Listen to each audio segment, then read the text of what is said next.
I'll just wait until 1 past the hour and then we'll crack off.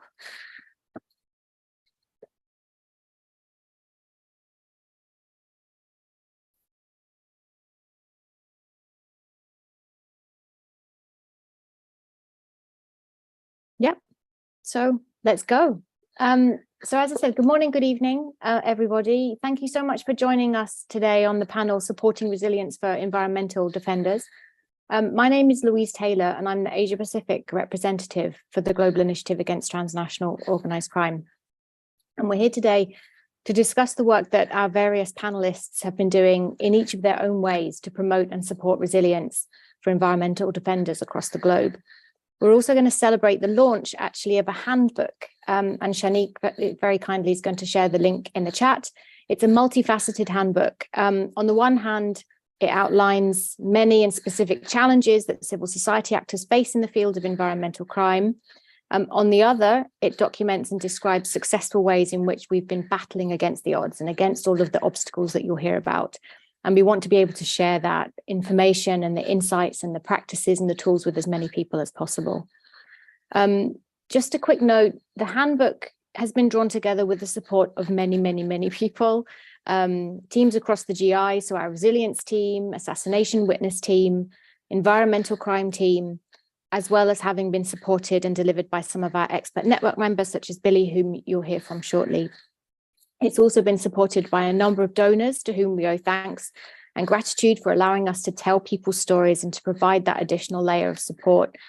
But really, actually, and I think this will come across in the panel today, we want to thank every person who took time to be interviewed and to share their experiences and their insights and their methods that they use to protect themselves. It hasn't been an easy process, and some of the news and stories that you hear will not be good, but the resilience and perseverance and passion of everyone that we spoke to is genuinely inspirational. And I really hope that the handbook serves to document them and to inspire others as well. The work came originally from work across Africa and Asia to understand more about the dynamics of the problem and the challenges specifically to civil society actors in order that we could then, as I say, design this response that supported them. Fundamentally, across the GI, we've been recognizing in our 10 years of existence that engaging and investing in civil society responses to tackling organized crime is imperative. But actually, more recently, as our expertise in environmental crime has grown, enhancing civil society and community engagement in this field has become a particular focus. It's civil societies and organizations rather than governments or law enforcement who play this crucial role as actors who detect crises and raise the alarm, advocate for responses and drive new uses of multilateral fora and try to keep governments accountable. But some of the fiercest opponents of criminal damage to the environment are actually their community activists. But as you'll see from the forthcoming discussions, this places them at huge risk, and we need to do more to collectively support and promote their work. So enough from me. I'll very briefly introduce the panel. We'll hear from Billy Kite, our GIN expert member first, followed by Carolyn Chabet, an investigative journalist in Kenya, and then Faith Ngum, a gender and climate change specialist. And following each of the discussion points, we'll open up to Q&A. After all of them, we'll open up to Q&A. So please get your questions ready. You can pop them in the chat and you can raise your hand and come on mic. So I'm going to hand over to Billy, who's worked for over 15 years in the nonprofit sector, focusing on human rights, environmental and anti-corruption work. He's formerly worked with Global Witness, but now he's working independently, and we've been very lucky to have undertaken his services to do the needs assessment, the results of which you're going to talk about today. So over to you, Billy. Thank you so much. Thanks, Louise. Just looking at my camera, it looks like I'm sort of in a safe house, but I'm not. I'm actually on holiday. This is very strange sort of light coming through. Yes, thanks for the introduction, Louise. So yeah, firstly, I wanted to sort of give a bit of context on why we decided to focus on these actors working on environmental crime. So these environmental defenders, who often define themselves as environmental defenders, they are ordinary people, members of indigenous communities, often living in remote mountain areas or forested areas as well, protecting their lands and livelihoods from mining projects and illegal logging. But others could equally be park rangers or activists tackling poaching and wildlife trafficking, or lawyers, journalists, or NGO staff working to expose environmental abuse. But what they have in common is they often clash with powerful political and business interests who collude to act in a criminal way, seeking profits for exploiting valuable natural resources at the expense of the environment. But what they also have in common, one of the main reasons we looked at this issue, is the severity of the risk that they face in doing their work, which takes place mostly in isolated areas like forests or mine sites, where they are extremely vulnerable, as well as the involvement of state actors, also high levels of impunity, and these directly correlate to a higher risk for environmental activists. But there's also a lack of recognition of these risks from wider stakeholders. So that could be the public at large, the legal system, donors, civil society, which results in less protection, less funding for these actors, and who often work without a support network or even the knowledge of the tools or legal resources available to them.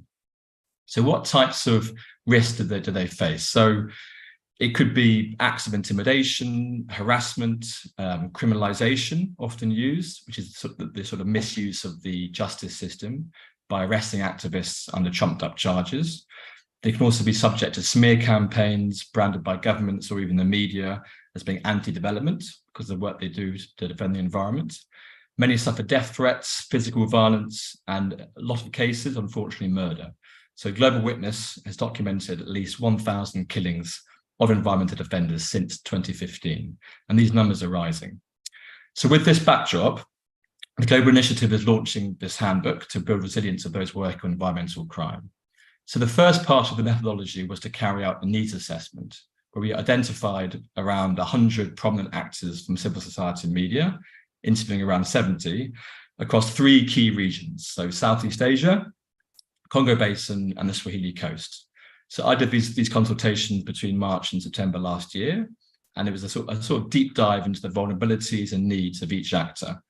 And the second part of the handbook was in response to what we learned by detailing what kind of support and resources are available to those working on environmental crime, a kind of toolkit to build resilience for these actors. So to our findings, in terms of needs, although of course each country and regional context is different, there was a lot of overlap that can be broadly outlined by the following categories. So security needs, very important, documentation, how to document environmental crimes, resources and equipment, an obvious one, investigative support, advocacy training, legal support, and then connections with international experts and international media. So I'll go through these just briefly one by one. So security, so that was a leading concern across each region, but especially in Southeast Asia, where digital surveillance and criminalization were seen as increasing threats. Physical security was also a major concern, especially when undertaking undercover work. We'll hear from Caroline later about some of the work that she's done. There's also a huge gap on training on physical security, given the remote areas where environmental crimes take place. It's very important. Documentations, these are the skills, methodologies, and equipment needed to document environmental crimes. So many actors lack the capacity to systematically collect data, capture real-time information, or understand what was required to document illicit and illegal activity. So storing, collating, systematizing, being able to share this information across regional international networks was an issue. On resources and equipment, this was a particular concern for respondents in the Congo Basin. So civil society organizations and journalists identified a real need for travel funds, for example, for doing field research, given the high cost of accessing remote forest areas. Likewise, the need for funding to improve the organizational infrastructure. Investigative support was a huge need across all of these 3 regions, but people lacked the the capacity and the knowledge to carry out a lot of investigations into environmental crimes. So many were able to do basic monitoring, but weren't able to do, for example, corporate record searches or using open source intelligence gathering techniques that would allow them to access satellite imagery or investigate company owners and investors. And many of the interviewees saw an urgent need to gain financial investigative techniques. So to trace money flows, understand the value chain, export data, investments linked to industries, which are also linked to environmental crimes. Advocacy training was seen as important, particularly locally, to try and find influential champions to support specific causes, but also to open this up into international debates. So, for example, being able to access international consumers of products that were tainted by environmental crimes to enhance global advocacy and action. Legal support, another huge need. On the one hand, organizations highlighted an inability to defend themselves from being criminalized, like being able to draft counter-arguments for defamation suits or accessing, adequate or affordable legal defense. But on the other hand, they wanted to be able to pursue more strategic litigation, so launching strong legal cases against companies involved in environmental crimes. International connections were seen as really important, so amplifying reporting through international media as an effective way of connecting work to broader international campaigns, but also sharing and publicizing strategies with peers to combat environmental crimes, raising awareness of arrests against activists, being able to build an international network of legal partners with pro bono law firms or legal NGOs, but also connecting with experts. So the people we interviewed reported a huge need for technical, scientific, and academic expertise in environmental issues, like analyzing environmental impact assessments, and they lack connections with these experts, such as scientists to measure impacts of toxic waste, also to understand better technical terms, and in the words of one interviewee, the language of multinationals, especially in agribusiness and mining industries. So once we identified these needs, we then look to see what resources are available to help support actors and build their resilience. So the handbook has a whole list per topic, per need of resources, many of which are online, that environmental activists and also support networks can utilize. I'll talk through a couple of key ones here. So on security, there are online security guides that can be used to develop security plans, mitigation measures to reduce risks, open briefing, for example. I think Shanique's going to share some of these links in the chat. Open briefing has an easy to use holistic security manual covering physical, digital wellbeing threats. Earthrights International has a security toolkit designed specifically for those working on environmental issues. And then for digital security needs, the Freedom of Press Information has guides on secure communications, how to protect your information. But another essential tool is rapid response mechanisms. So these are usually consortiums of organizations who give emergency grants like security equipment, so CCTV cameras in your offices, medical fees, temporary relocation. And the two best resource ones are probably Lifeline and Protect Defenders, which accept requests from all over the world. Protect Defenders has a 24-hour emergency helpline, and Access now has a 24/7 helpline on digital security. Then on investigative support, so there's some really useful guides for environmental investigations. For example, OXPECers, which is a network of journalists exposing environmental crimes, has a collection of webinars, which includes investigative tips on wildlife crime, for example. Then the Global Investigative Journalism Network, GI-JN, has guides for remote sensing, data tools for investigators, as well as guides to conduct undercover investigations, which has practical tips and stuff about ethical concerns. Accessing company information, obviously very important for this kind of work. There are online tools such as Open Corporates, which has publicly available data on around 200 million companies worldwide. Also, the Organized Crime and Corruption Reporting Project has an Aleph database, which has information on sanctions lists and other sort of important data which you would need to conduct investigation into multinationals. Supply chain research was also identified as a big need. Again, the GI-JN has different tools for supply chain research, like accessing shipping manifests, which are mostly free to use. And Exposing the Invisible also has a really good manual on this as well. And then finally, Bellingcat has a useful open source intelligence tool list for those working specifically on the environment and wildlife trafficking. That's free online tools to access satellite imagery, mapping services, help verify images and track ships and flights. There are other resources also listed in the handbook on the other needs. So advocacy training, accessing legal support, learning about how to understand environmental impact assessments, those kinds of issues.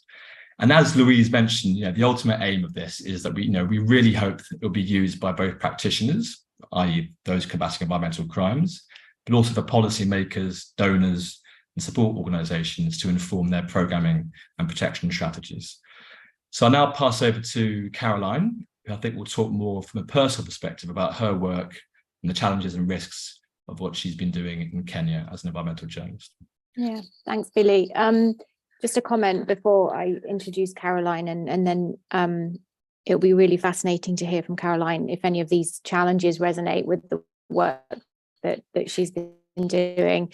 Just a comment on, I mean, whilst our research, Billy, was, as you say, focused on Africa and Asia, or Central and Eastern Africa, and then Southeast Asia particularly, the handbook, I think, has a global perspective in the sense of, our understanding from working across the GI, and I think that's your experience too, Billy, is that this, the challenges that we've identified, whilst there are some regional specificities, this is a global problem. You mentioned some shocking statistics from Global Witness about the number of deaths in this particular field. And that's exactly what the GI's assassination witness found out too, is that, predominantly, there is a higher concentration of assassinations and targeted killings and disappearances in this particular field, and that's a global finding. So yeah, I wouldn't want people to think that, oh, this handbook's just about the challenges in Africa and Asia. Actually, unfortunately, what we're seeing is that this is across the globe.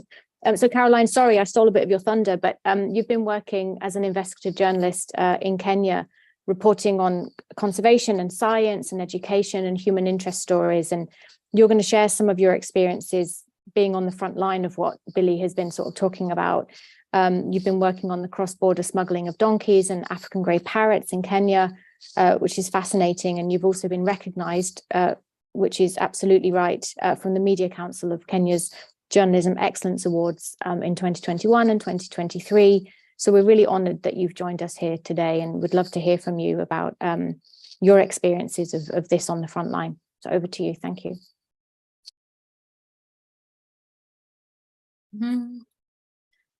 Thank you for that introduction. So basically, I'll be talking mostly about my experience being in the front line, especially as a journalist who is doing investigative reporting.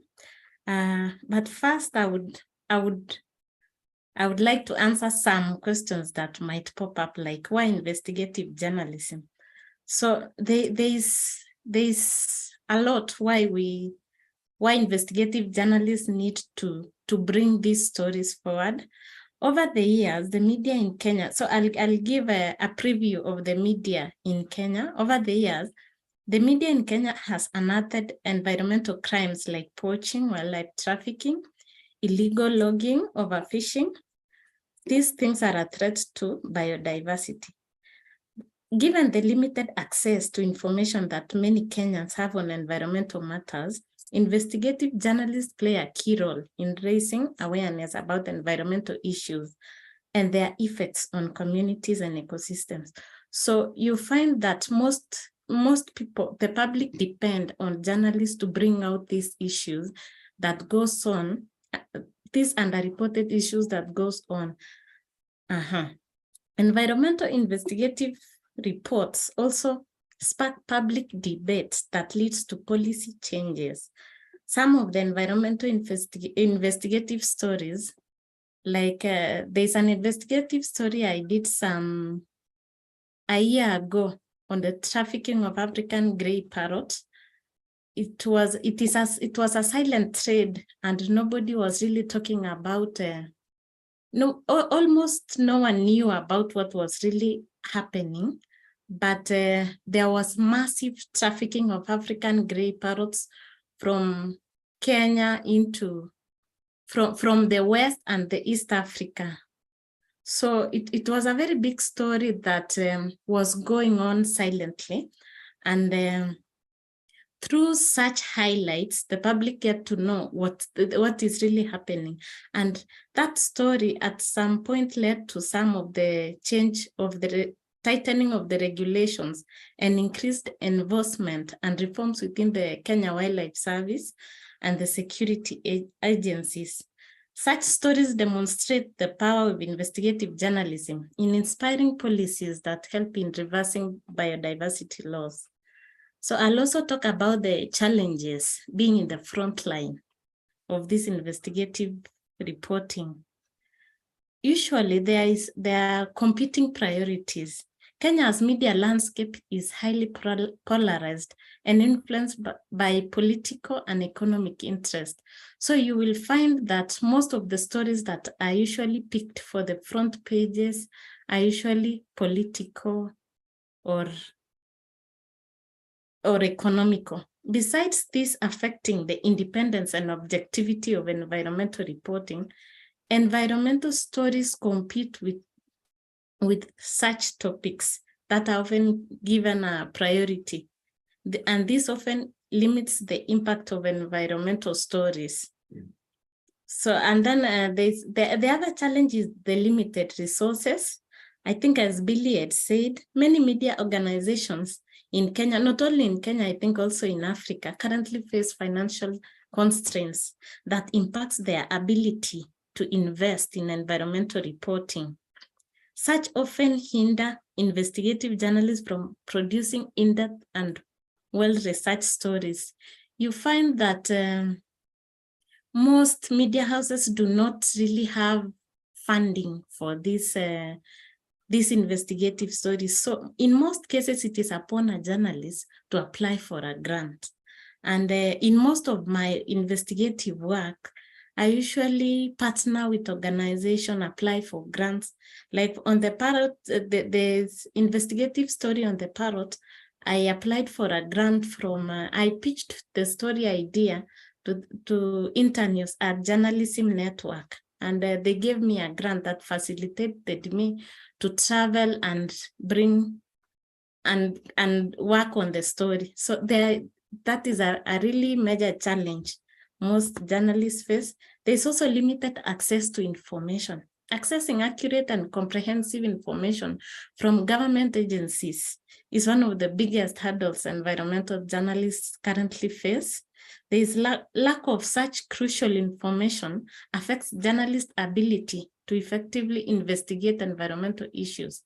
It is so hard to work on a story, like let's say on population declines, if you really do not have the data from the government or the data from authorities. So it is usually so hard because most government authorities are afraid to reveal this information, and we usually we maneuver around working with other organizations, working with people who tip us of these stories. So that is also a challenge. And then there are intimidation and threats, as Billy had said.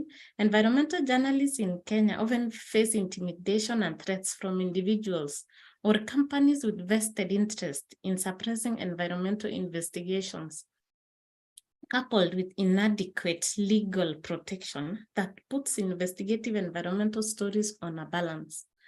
I remember at one point I was investigating on the smuggling of donkeys in East Africa, and I was sued by some company, some slaughterhouse that did not want me to mention or to investigate their activities. So those are some of the challenges, and mostly in the newsroom when you face such a suit, they mostly would not want you to pursue these stories further. So I think this is a very key challenge also, because you would really wish to produce, but there is no legal assistance. And then there is also lack of collaborations. Investigative environmental journalists require collaboration with experts like scientists, researchers, and other stakeholders to access relevant expertise and data. Lack of such collaborations hinders journalists from understanding complex scientific concepts and legal framework. Like recently, there was a climate summit in Nairobi that it was a very big summit ahead of the COP27. And most journalists, you could feel there was a disconnect because what is being talked about was not really what many journalists usually cover. So there is that disconnect. And with these collaborations, you can easily understand, an investigative journalist can easily understand when they talk about some terms. But without these collaborations, especially with researchers and scientists, it is usually so hard to comprehend what, even to interpret some of the data. So while environmental reporting in Kenya has its own challenges, there are great opportunities for collaborations and advocacy. With support of civil society organizations and international collaborations, journalists can pursue in-depth and cross-border collaborations on environmental reporting. I will also cite an example I had with last year, I collaborated with some 6 journalists to uncover the inside conservation of mangroves in the global south and the declines. It was a whole story about what usually happens in these countries, especially in the global south. What are the efforts that are being put in place? But to do such a story, such an in-depth story, that a cross-border story, a collaborative story, we also had to look for some funding to enable us to do such a broad story.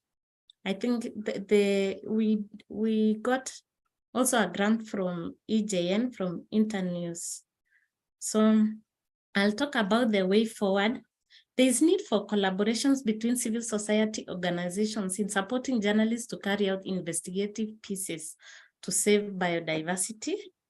Journalists should also specialize so as to develop sources and create networks who can be helpful in sharing possible investigative ideas and information. The example is when I was investigating on the parrot story. It is something that was going on, and I also did not know until a close source who has been investigating these things from the this story from the Kenya Wildlife Service tipped me that this is something that is growing and you might be interested in pursuing it further.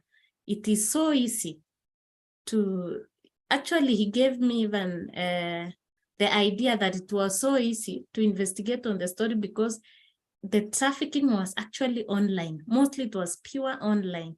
And it was I think it was one of the easiest investigative stories because I just got online and checked on the website that was selling these parrots, and barely a day could pass without a parrot being advertised on those websites.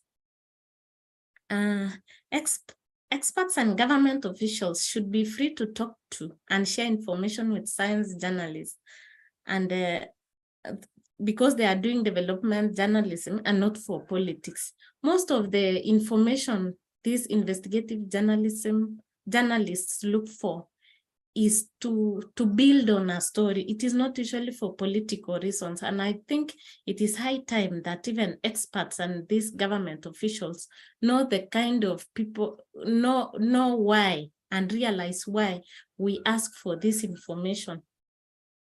Organizations should also consider working with relevant journalist organizations. Like in Kenya, there is Kenya Environmental and Science Journalists Association. It is an outfit that brings together environmental journalists in the country.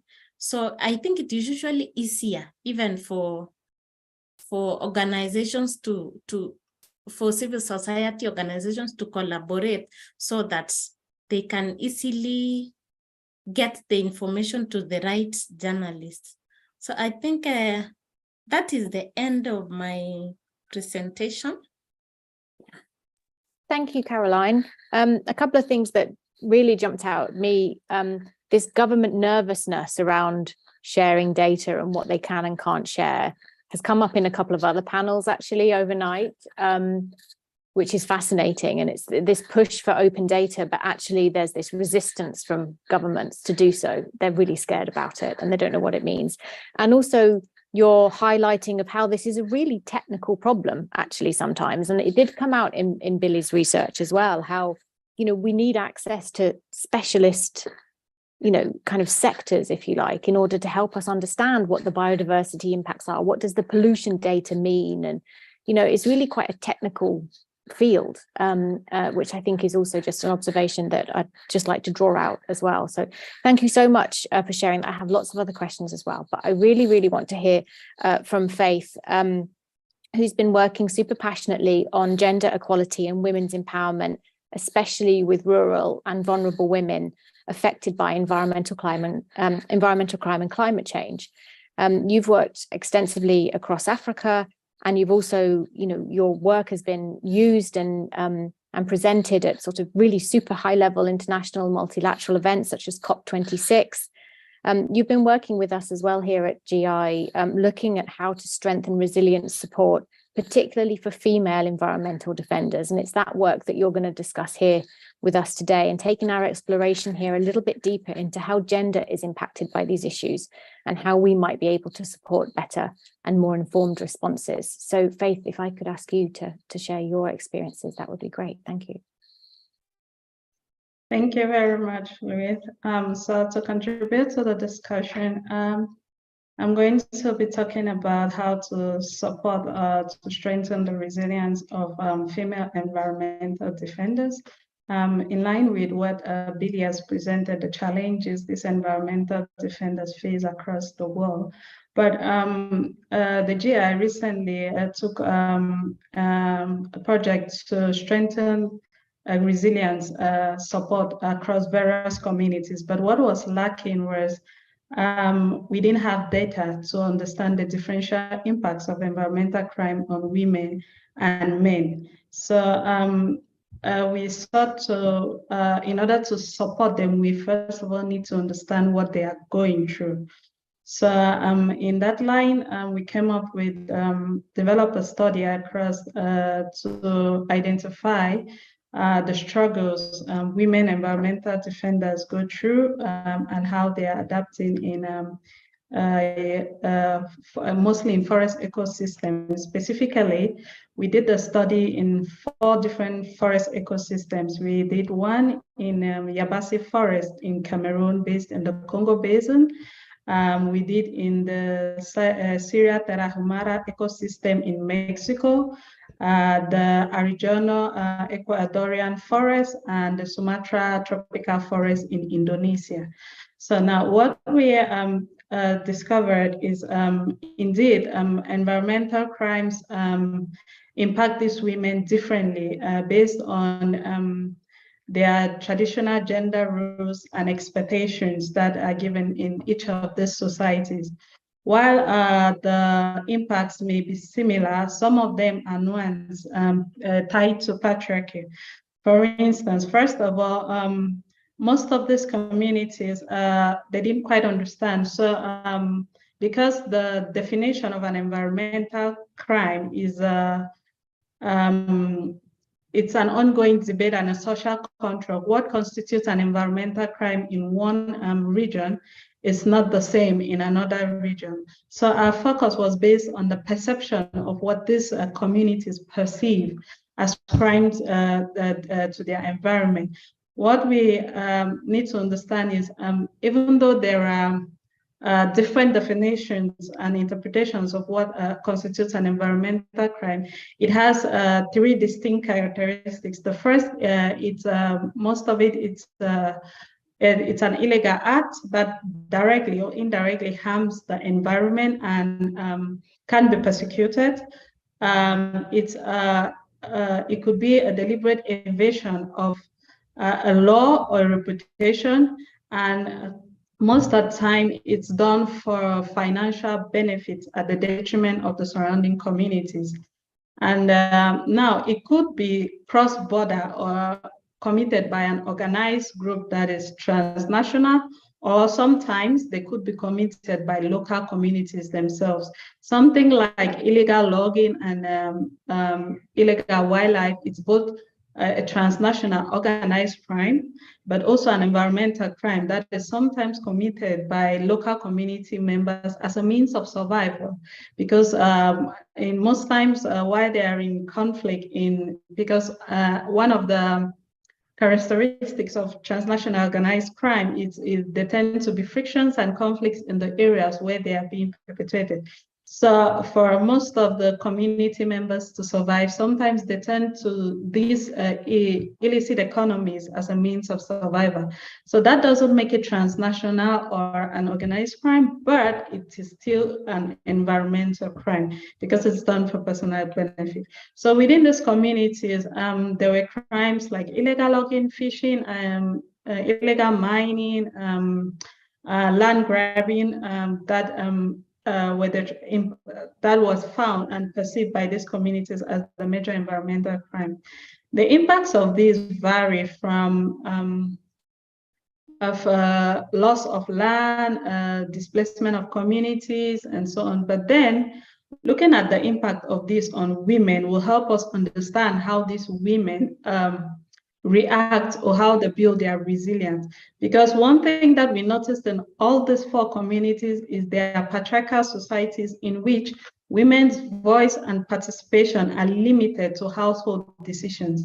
And when it comes to decisions about environmental management or natural resource management, women are excluded. They are often excluded. And sometimes even when they participate in such meetings, it's basically to serve food or do logistics, which is an extension of their household gender roles. So when it comes to decision-making, women in these communities, we realize that they have less voice because of the patriarchal nature of the society, and they have limited rights and access to resources as well. So this somehow already puts a constraint to their livelihood base, and then it's further exacerbated by the presence of environmental crimes. So some of the impacts we saw on women were, for instance, illegal mining and inadequate waste management led to contamination of their water sources and soil, which led to the deterioration of people's health. Now, this increases the burden of domestic care work for women who themselves are not immune. In Mexico, for instance, in the Sierra Tarahumara region, because it's a very mountainous and enclave region, women have to travel very long distances to get access to health care.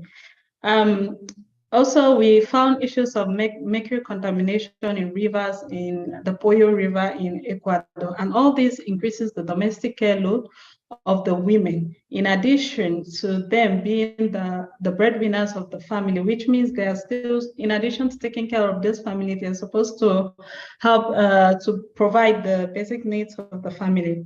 What other striking impact we found was the presence of non-native men within logging and mining concessions in these territories tend to masculinize the areas, and then in some, which leads to a series of violence on women, including sexual harassment and assault. Now, because these activities are done in remote areas in the forest, which is the same area where women have to venture to access medicinal plants, fruit trees, herbs, leaves, vegetables, and so forth.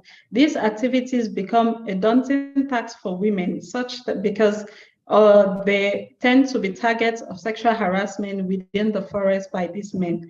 And as such, it has led to an insecurity and reduction in the use of space for women in those communities. Then also we realized the land grabbing in these communities was very prevalent, and it led to, in some cases, displacement of entire communities. This was common in Mexico, where we saw the displacement of the Raramures and the Odema communities. There were entire communities were displaced when their land was grabbed for the construction of marijuana and poppy crops. And these displaced communities, what the women faced more was when they moved to neighboring cities in search of shelters, they also faced discriminations in terms of jobs and and in schools, leading to some of their kids dropping out, increase in drug and alcohol use, and some of the youths tend to seek what they call a safe haven in the criminal economies. Now, the women, the mothers of these kids are further stigmatized by the communities because they are looked upon as a failure in achieving their domestic role. So these are some of the pertinent impacts we saw that on women compared to men in these communities. Based on this, and based on the fact that across all 4 communities, women are the breadwinners of the family, and the gender confers on them their role of providing the subsistence needs of the family. The women are breaking the barriers. They are defying culture. They are seeking their voice, using their agency to build resilience against these environmental crimes. All of this is born from their need to protect and their family's livelihood and fulfill their subsistence duties.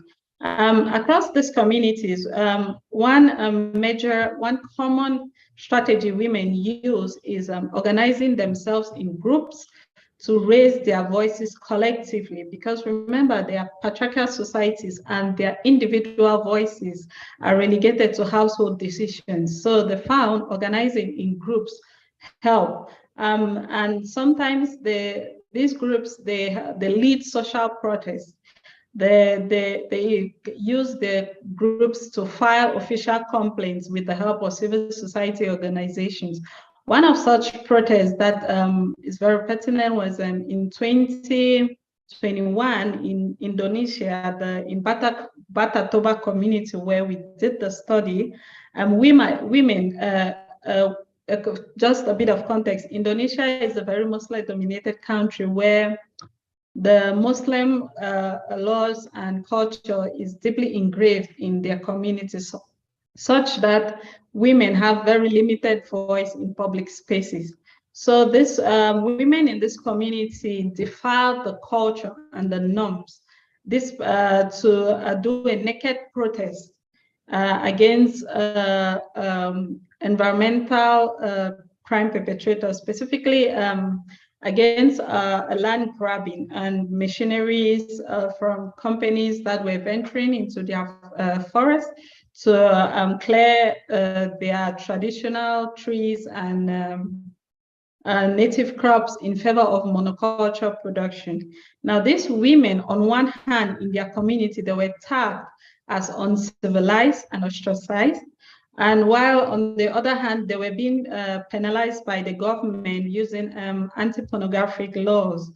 So you see, there is like a double punishment on them for trying to, for raising their voices and protecting their ancestral territories and livelihoods.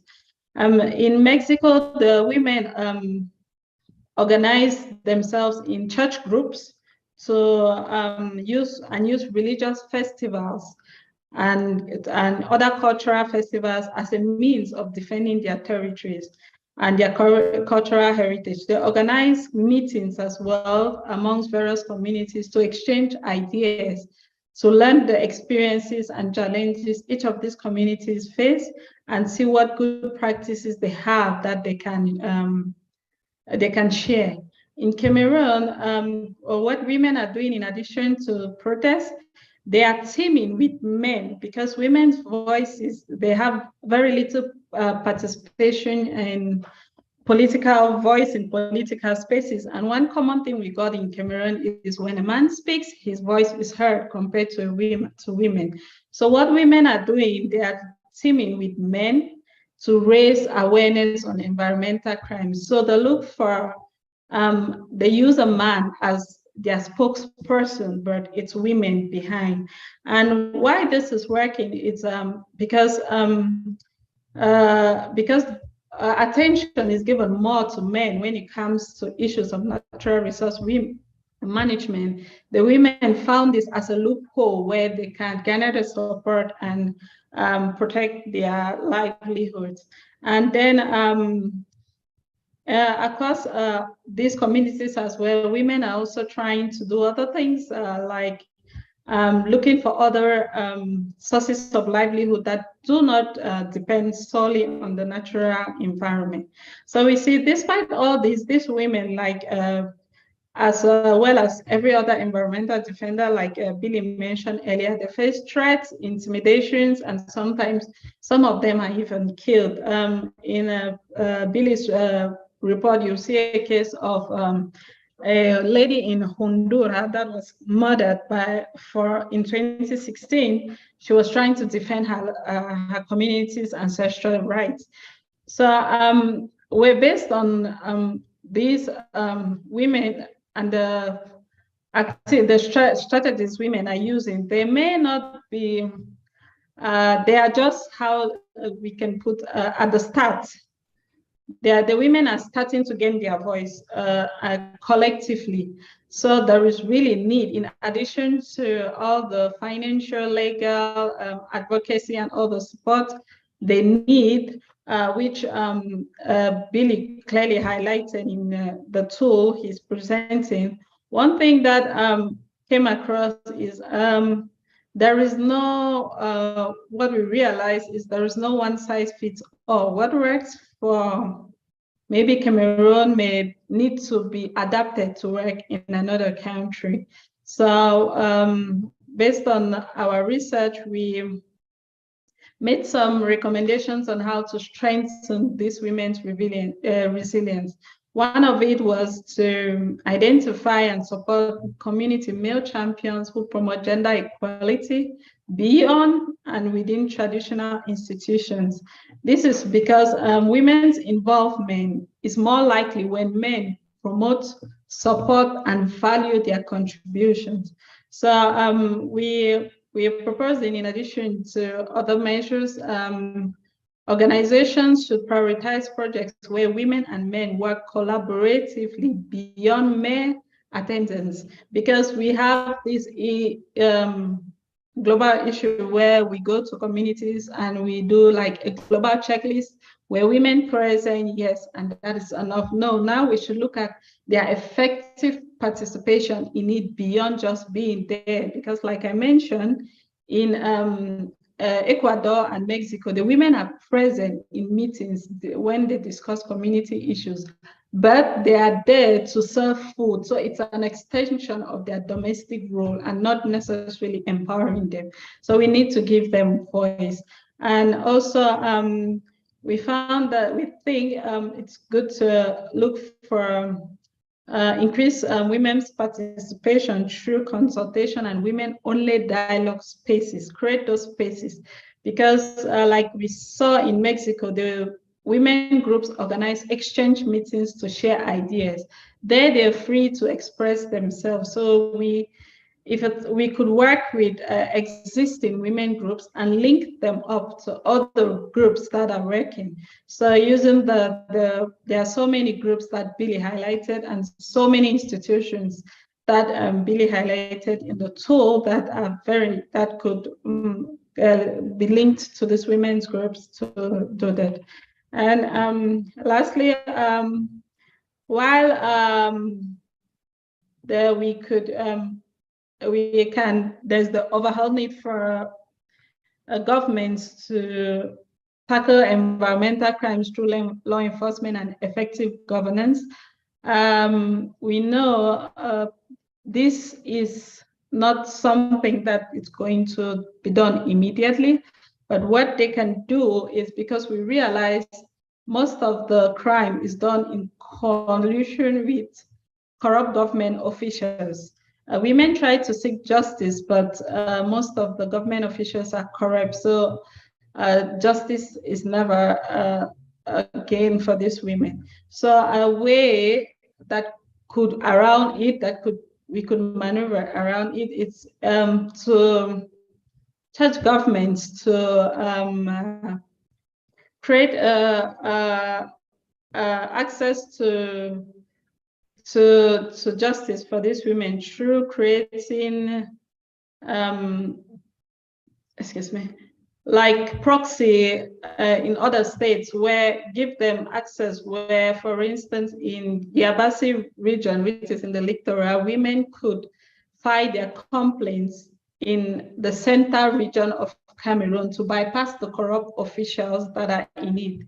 It may be difficult in a decentralized economy where all of the laws you have to go through the state in which you are, but we believe there is a way to walk through it such that the others, the peers, hold the government, the corrupt government officials accountable, and it gives the community trust in the state's institutions as well. So basically, that was what we found, and some of the ways that we could strengthen women's resilience across those communities. Thank you. Thank you, Faith. And thank you for raising corruption. It was something I was going to ask. So we're moving now into Q&A. And whilst people get their questions ready and want to raise their hand, I've got a couple of questions. So thank you for raising corruption.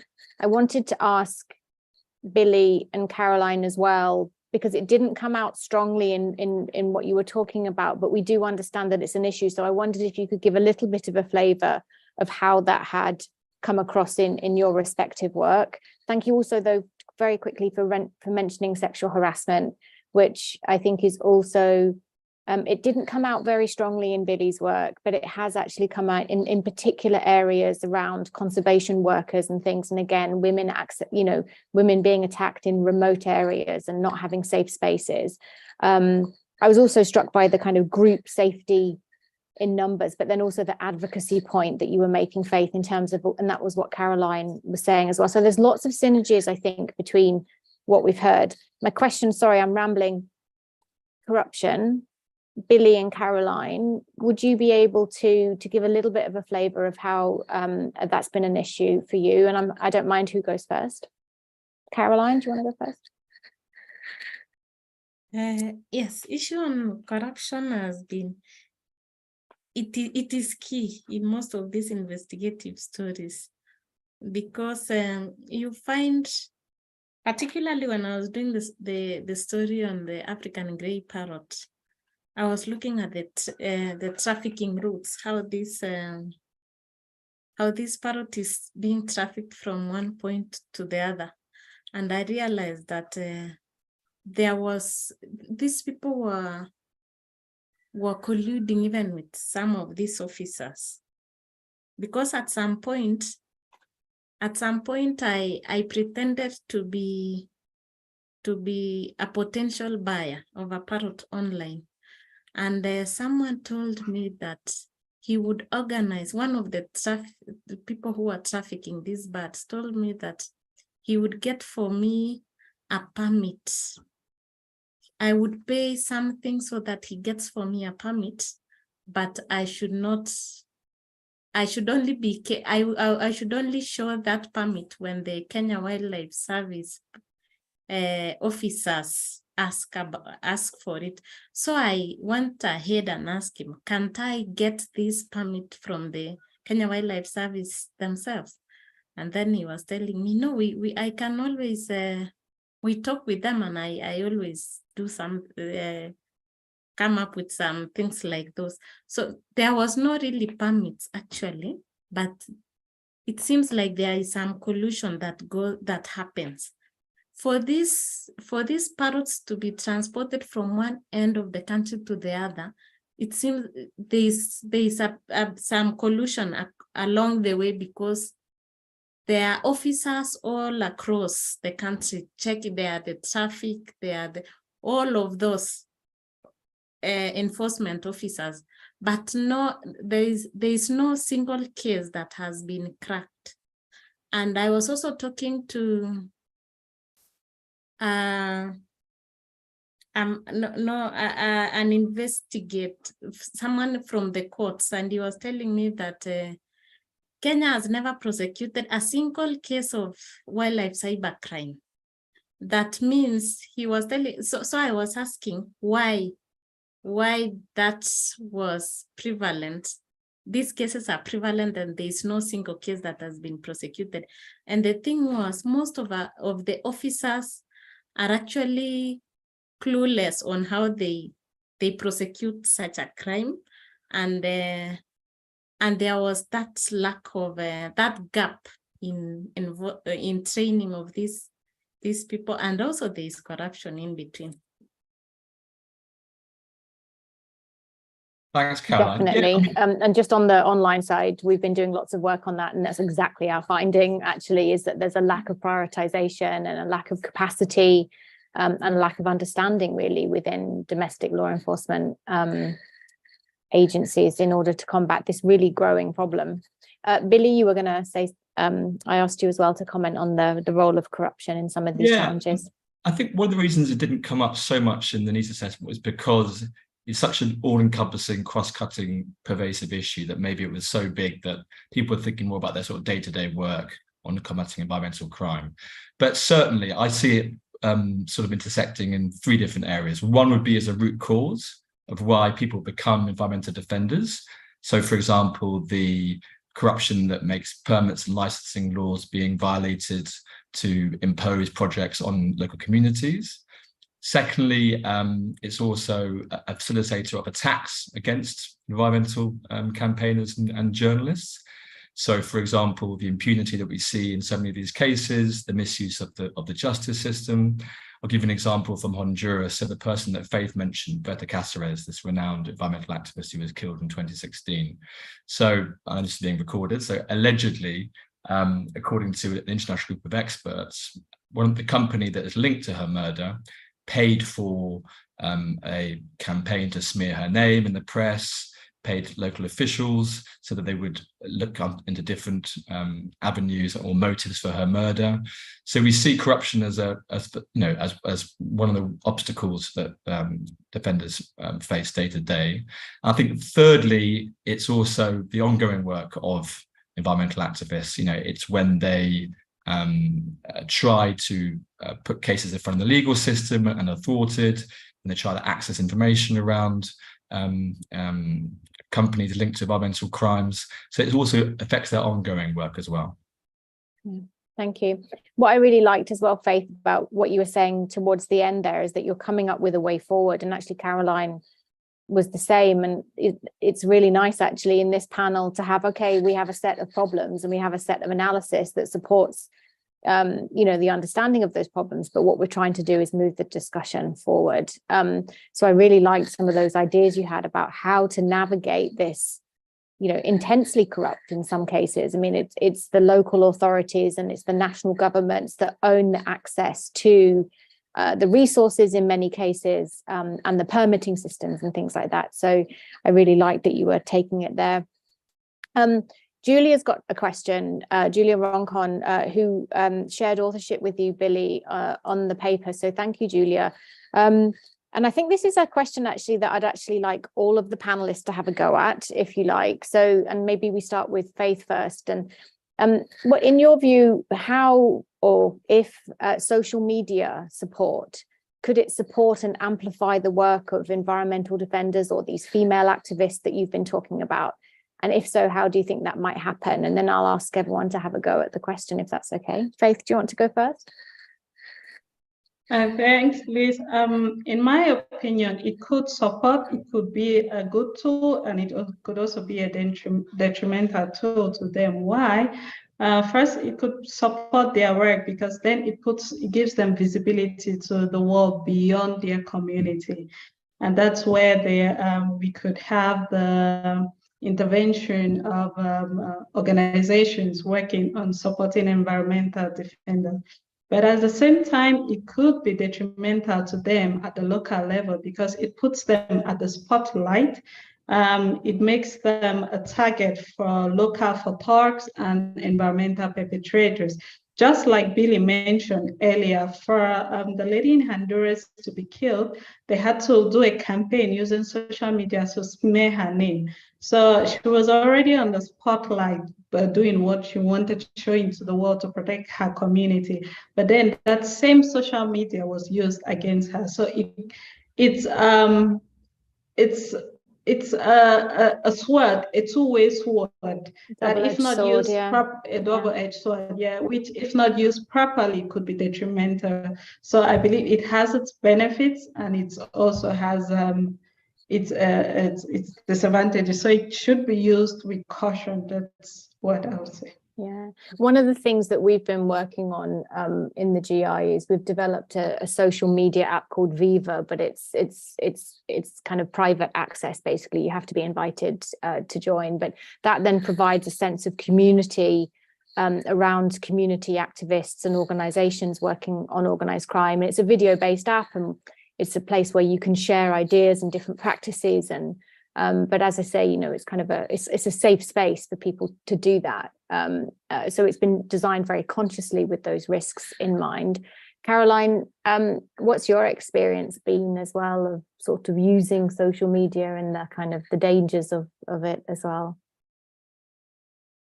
I think Faith just summed up the whole question. It is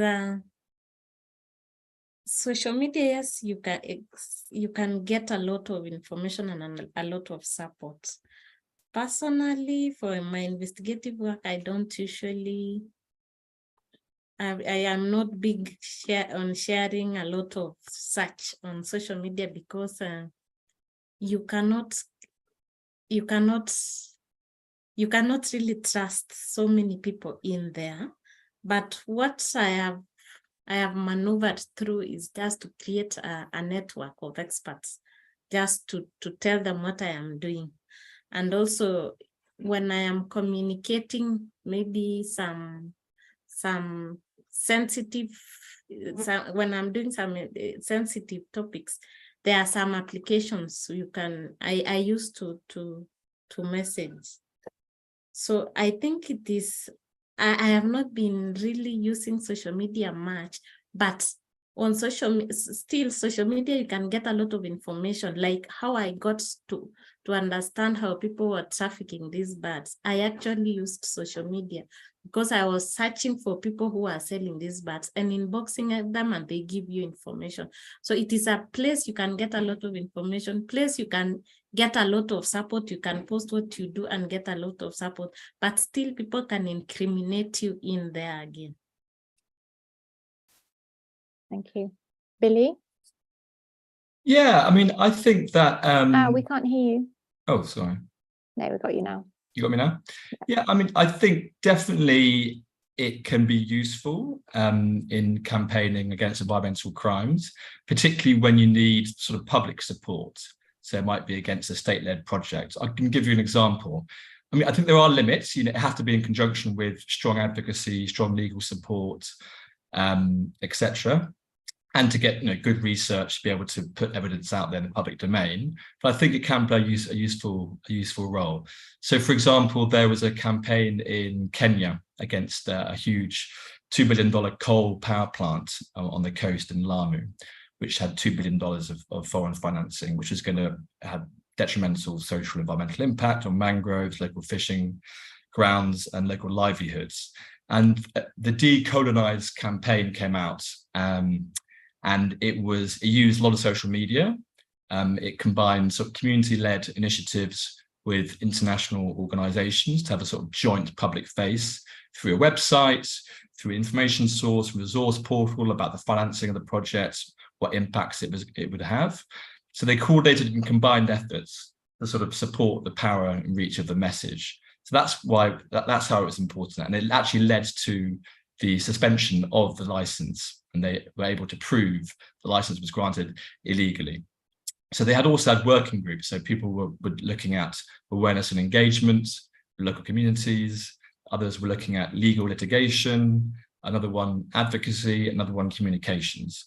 So this combined, using social media as a tool to sort of put out some of their resources and get the public sort of on board was a success. That would be a good example of how it can be used in conjunction with other efforts.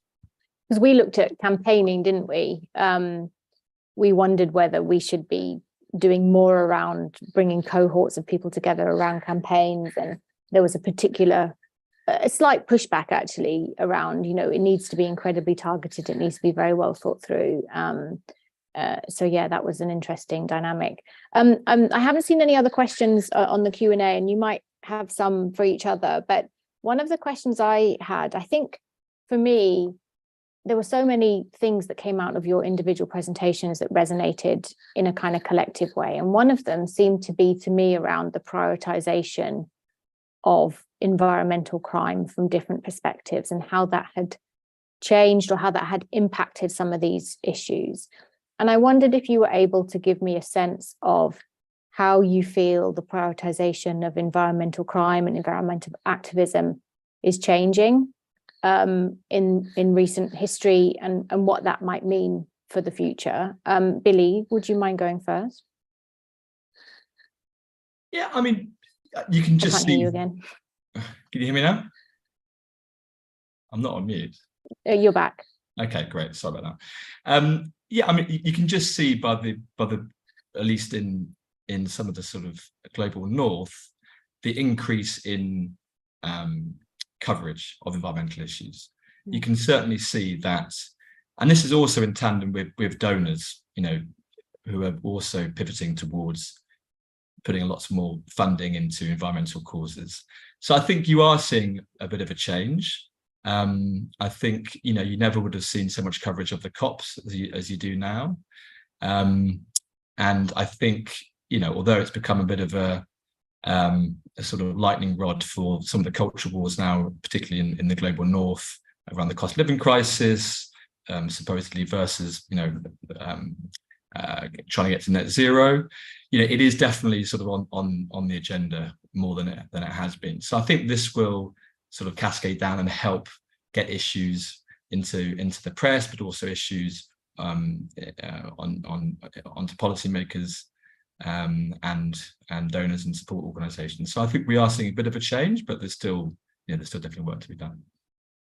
Caroline, is that experience that Billy's talking about kind of at the, I don't know, the top, if you like, are you feeling that on the front line? And what does that feel like for you? I think, as Billy has said, there's increased coverage, and people are now more aware of fighting for their environmental rights. And we've seen, like, an example would be there's a journalist who started a campaign to ban plastic, to ban the use of plastics in Kenya, just using his camera, and it succeeded. It was a revolution that went round. He used to take people holding that banner, ban plastics in Kenya, and he visited major towns, taking the photos of how plastics were really littering, and it was a bad image. And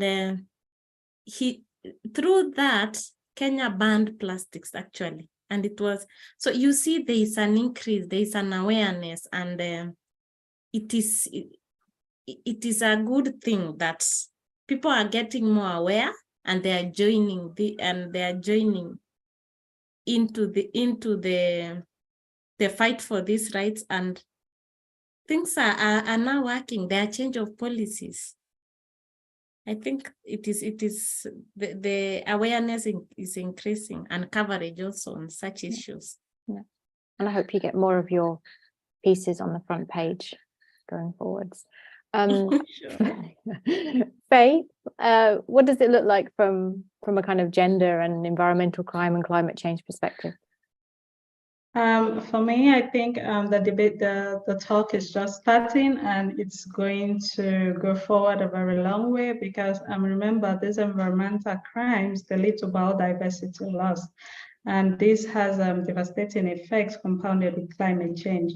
So while we are trying to build resilience for communities, create disaster risk management and other, there is a need to look at the root causes of these environmental crimes that, in addition to climate change, makes these communities very vulnerable with devastating impact. So I think this discussion, because it's already been ongoing, where you have the Convention on Biodiversity, where they're trying to ensure the conservation and preservation in this area. So those are avenues where those topics of environmental crimes and its devastating effects those are channels where these discussions, these topics could be led, and together they could influence policy at global levels and down at national levels, in terms of when they're developing their adaptation plans, their mitigation strategies, and so forth and so forth. So I think this is the beginning of a very fruitful and positive journey towards combating environmental crime. Yeah, thank you. We've got 4 minutes left, so we do have time for a final question from any of the panelists to each other, if you wanted to. Equally, if not, that's absolutely fine also, and we can just shamelessly promote the handbook again. And Faith, I really hope that your report's coming soon too, and will be made public, so we'll be able to digest that. But any final questions for each other? Yeah, I had a question for Caroline. Billy, we can't hear you. I don't know. This is going so well. I think there's a pause when I press unmute until Pregnant pause, we've got you. Yeah. So yeah, I just wanted to ask Caroline about conducting undercover work, and so something that came up a lot in the interviews that I did was a sort of lack of training for undercover work, both in terms of the practical side, but also the sort of ethical concerns. So I just wanted to see if Caroline could speak a little bit about, how she undertakes this kind of work, what the risks and challenges, but also, whether she was able to access resources to be able to carry it out, or not. Thanks. Caroline? Yes. Leave the best one till last. Yes, they usually tell us that no story is worth your life, but most of these stories you have to tell. That is what, and you find, from my experience, most of it is not mostly even on training. It is you learn on the field. You learn while you are working there, how you protect yourself. So lack of training on investigative journalism, I think it is a big gap, really. And that is why I think most people don't really risk their lives investigating something that might lead them to be killed or in trouble, or to be even sued, and nobody will come and bail you out.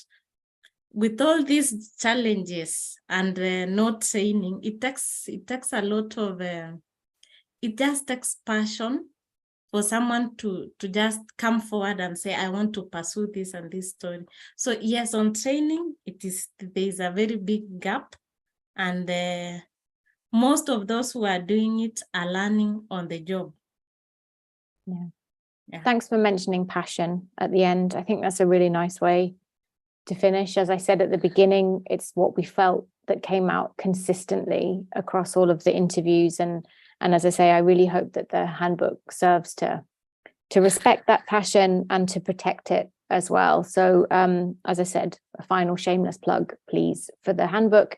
Please have a look and give us some feedback. Is it good? Is it not? Is it realistic? Is it helpful? What's missing? Because we're really, really keen to fill the gaps as they exist. So thank you so much for my panelists.